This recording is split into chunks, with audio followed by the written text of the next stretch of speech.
Les billets, l'oseille, le cash, le flouze, il se trouve que voilà, il a beaucoup de noms, l'argent liquide, mais il est peut-être aujourd'hui une espèce menacée.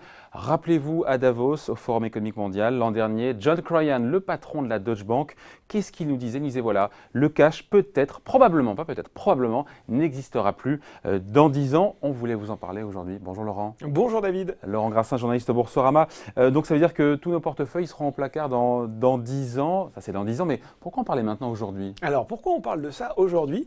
C'est parce qu'il y a des gens qui sont allés plus vite que d'autres en la matière, en l'occurrence l'Inde, qui avait mené une expérimentation de démonétisation assez massive il y a quasiment un an jour pour jour, et on en a un petit peu le bilan. Alors rappelle le contexte, c'est le gouvernement Modi qui arrive, et puis qui quasiment du jour au lendemain retire de la circulation les billets de 500 et 1000 roupies, donc c'était quasiment 86% de la monnaie liquide en circulation. Avec un objectif, c'est faire, à l'époque il explique, faire rentrer l'Inde dans le XXIe siècle, assécher un petit peu aussi l'économie parallèle, et donc il avait cette espèce de message assez fort de dire que lentement la monnaie papier sera remplacée par une monnaie digitale. Il s'est prêté à pas mal de campagnes de publicité en disant allez, prenez le train de la modernisation, en marche, c'est parti. Donc c'était il y a un an. Il y a un an, c'était aussi l'élection de Trump, mais ça n'a absolument rien à voir. Ouais. Le bilan justement, un an après, non pas de Trump, mais de la... Trump, mais en un, c'est pas brillant en fait. Enfin, on parle de Trump là. Je vous laisse libre de vos propos. En fait, on se rend compte que tout le monde ne s'accorde pas pour chiffrer exactement ce que ça a coûté. Il y en a certains observateurs font remarquer que ça aurait pu coûter jusqu'à 1,5 point de croissance de PIB à l'Inde.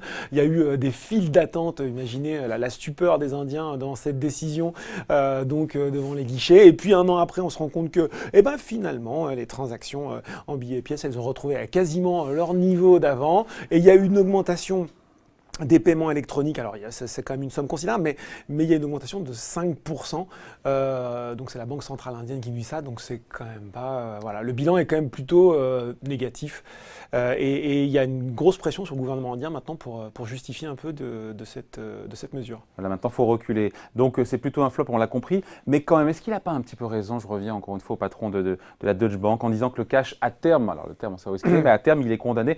Qu'est-ce qu'on reproche au cash? On sait qu'il y a, oui, c'est vrai qu'on veut sa peau à l'argent liquide parce que ça coûte de l'argent à fabriquer, à stocker, à transporter, à sécuriser. Bien sûr, ça permet l'évasion fiscale, donc les États n'aiment pas trop ça. Ça rend intraçable certaines transactions. On parle aussi maintenant du terrorisme, faciliter. Donc il y a tout un tas de paramètres qui font qu'on a envie d'avoir sa peau. Il disait donc effectivement, le patron de la Banque, c'est terriblement inefficace et cher. Alors après, c'est encore 85% des transactions en volume aujourd'hui, c'est Mastercard qui faisait ça, donc on peut pas les soupçonner d'avoir, voilà. Et on pourrait dire que oui, alors ça c'est dans les économies encore, mais l'Allemagne, économie développée, est encore à 80% des transactions.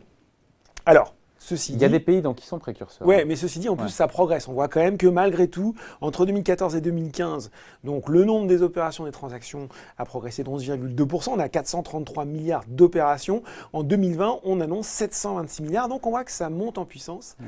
Et il y a des pays qui... Ils sont pionniers justement là-dedans. Ouais. Alors il y a des pays nordiques dont on parle souvent. On peut parler aussi de l'Asie. En Corée du Sud, la Banque centrale... Le Corée est en train d'essayer une expérimentation qui s'appelle la coinless, c'est la société sans pièces d'ici à 2020. Donc maintenant, quand vous allez dans le magasin, on vous rend une carte prépayée. Vous avez plus de... Sur lequel on crédite la monnaie. Exactement. Il y a un consortium bancaire de différentes banques au Japon qui est en train d'étudier une monnaie digitale qui s'appellerait le J-Coin en prévision des Jeux Olympiques à Tokyo en 2020. Et puis effectivement, plus près de chez nous, il y a les pays nordiques, il y a le Danemark. Et le maître étalon dans la démonétisation, c'est la Suède, 80% des transactions en carte, ou alors via l'application sur téléphone mobile. Ils ont une application qui s'appelle Swish. C'est quoi ça? Alors Swish, voilà, c'est un peu vraiment l'équivalent d'un petit peu de PayPal. Les Suédois, on s'en fout, vous pouvez quasiment tout faire avec ça. Il y a un exemple qui dit que même maintenant les paroissiens peuvent payer la quête avec Swish.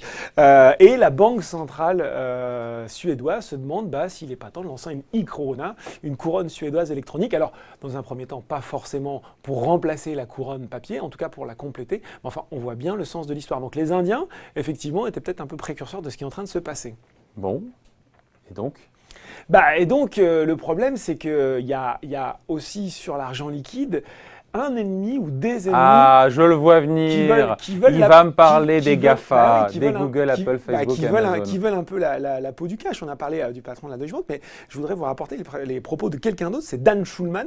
Ça vous dit quelque chose? Non. Ah, c'est le PDG de PayPal en fait. Il y a une Ouais. interview récente au Monde et il nous expliquait quand même que, avec une phrase un petit peu comme ça, que le monde des paiements allait davantage changer dans les 5 ans à venir qu'au cours des 30 dernières années, avec pour 2 raisons. C'est effectivement le développement absolument considérable des smartphones qui permettent de payer et la digitalisation de l'argent. Il nous expliquait, lui aussi, il a une phrase assez définitive sur le sujet. Cela prendra du temps, mais la fin du cash est inévitable. Donc déjà aux États-Unis, les transactions peer-to-peer, donc de personne à personne, de vous à moi, en ligne ou depuis un téléphone, remplacent une grande partie en liquide. Et lui, il nous dit que c'est un service qui va doubler, voire tripler d'ici 3 à 5 ans. Et de fait, tout le monde y bosse, c'est-à-dire que Facebook a annoncé en France d'ici les 6 prochaines semaines le déploiement d'une fonctionnalité de Messenger qui va pouvoir permettre de s'envoyer de l'argent. Entre copains. Entre copains, voilà. On a également aux États-Unis, quand vous allez dans une boutique physique d'Amazon, vous ne pouvez plus payer que par carte ou par paiement mobile. Même pas la peine de vous présenter avec vos dollars, on ne vous les prendra pas.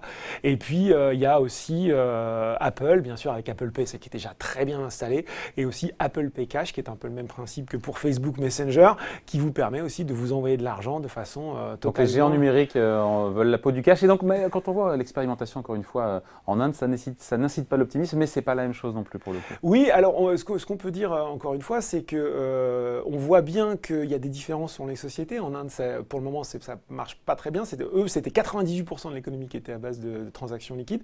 On voit qu'en Suède, ça marche.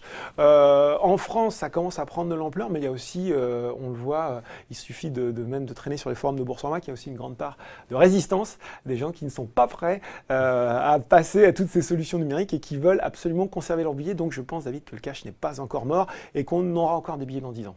Bon, on en reparlera d'ici moins. là. On en reparle. On aura l'occasion d'en reparler d'ici là. Ouais. Merci Laurent, merci à vous, bonne journée. Merci David. Bye.